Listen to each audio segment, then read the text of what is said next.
4 जून मंगळवारी बीड लोकसभेची मतमोजणी होणार आहे। जवळपास मतदार प्रत्यक्षात सुरू झाल्यानंतर मतमोजणी प्रत्यक्षात सुरू झाल्यानंतर 8 तास निकालाला लागणार आहे किंवा त्यापेक्षा जास्त वेळ लागू शकतो। महाराष्ट्र टुडे चॅनलच्या माध्यमातून आपण निकालाचं प्रत्येक अपडेट आपल्यापर्यंत पोहोचवण्याचा आम्ही प्रयत्न करणार आहोत। त्यासाठी महाराष्ट्र टुडे चॅनल बरोबर दिवसभर उद्देशाला कनेक्ट राहा।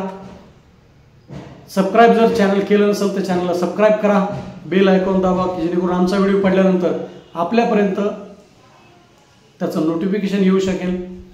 त्यामुळे आमच्याबरोबर कनेक्ट राहा। आम्ही निकाल नेमका कसा लागणार आहे, किती वाजता लागणार आहे आणि प्रत्येक फेरीनुसार कोणाला लीड मिळाली आहे, कोणत्या उमेदवाराला किती मतदान पडलं आहे या बाबतीमध्ये उद्या आपण दिवसभर अपडेट देणार आहोत। त्यामुळे उद्याच्याला दिवसभर आपण आमच्याशी कनेक्ट राहा आणि आमचा व्हिडिओ जास्तीत जास्त लोकांपर्यंत शेअर करा।